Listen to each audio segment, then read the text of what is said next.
It's okay.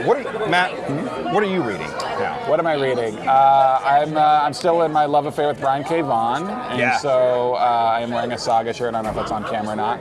It's there. There you go. Got Gus on my shirt.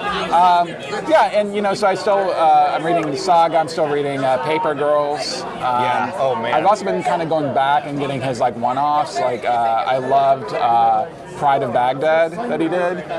Fellow comedian DJ Dangler recommended that to me. I thought it was fantastic. I just finished the one that he did about the American-Canadian War, United We Stand, I think, or something like that. Where it's like 100 or 200 years in the future, and it's Canada versus the U.S. Yeah, and that was all right. It wasn't my favorite thing. It was fine. It was good.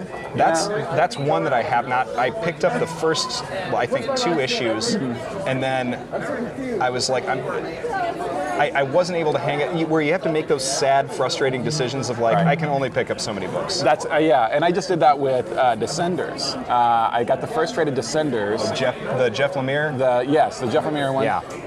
That was I do a lot of recommendations with other comedians who read. You and I have recommended books to each other. Oh, yes. Pride of Baghdad was recommended to me by DJ Dangler. Descenders was recommended to me by Jackie Cation. I'm also Miss Marvel. I'm reading Old Man Logan out of some sort of stubborn allegiance to the original Mark Millar story. Yeah.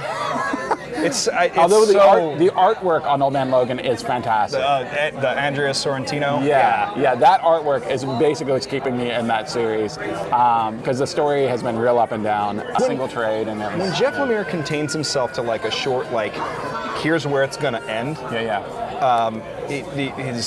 He's really good because he works towards a direction, but I feel like sometimes, I feel that with Old Man Logan. Like it's all over the place.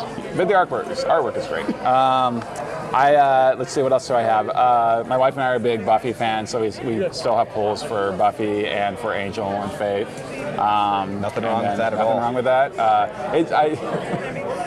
I have to say that it always saves itself, but there's always sort of a mid-season arc with Buffy where I just get so frustrated because there's like, here's 12 pages of Spike and Buffy talking about their relationship, which they just did 2 issues ago. It's just like, we got to do this again. Why can't we could just get, not that I want it to all be monster slaying. I like character development. I mean, that's what made the series amazing. But it's just, some of it is a little extraneous. I do want to do, because I don't know how long we're going to do this, I do want to tell you about another book that I'm reading right now, which is Rock Candy Mountain. Have you been reading that? No, I haven't. I've seen this. Yeah, is it? It's an Image book. And you it's on told me issue about 4, this too. It's Kyle Starks, who I've known for like 20 plus years. Okay. And he has one of the most inspiring stories, I think, not just for comic book artists, but also just for anyone in the arts, really. Kyle and I knew each other in college. He was always drawing like little cartoons. He did cartoons for like a punk rock zine that I had for a while. He got married very young, right out of college, started having kids, got a job to provide for his family, but the whole time he kept doing his art, right? He kept doing these like little web comics, and got successful enough and popular enough with that. We got enough followers that he did a Kickstarter for his first graphic novel called Legend of Ricky Thunder, which is a very comedic take on wrestling. And it gets a lot of heat, basically, in the very indie world of comic books, right? So then he makes another graphic novel called Sex Castle, kickstarts that, it's funded almost immediately. Image picks it up, reprints it. Oh, awesome. And then after that, it's off to the races. Now Sex Castle gets optioned for a movie deal from Warner Brothers, by the Russo brothers. Actually, they're the ones who have optioned it.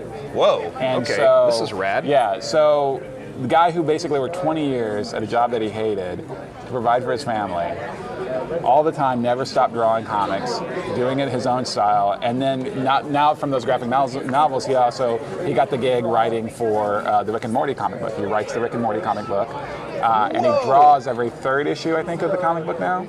This is amazing. He has his own ongoing series now. He also did another graphic novel for Image called Kill Them All, which is sort of a tribute to like John Woo 90s action films. Nice. But now, not only does he have the gig with Rick and Morty for Omni, he also has his own monthly series on Image called Rock Candy Mountain, which is about hobos, about a magical hobo, and the devil is chasing him. And it's just one of those great stories. It's just like an inspiring story of yes, we all have bills to pay, and if you just do it because you love it, then eventually that will pay off in some way, That's super inspiring. Yeah, yeah. That's awesome because it's like, he's on his way up, like in a big way. That's fantastic. And who's the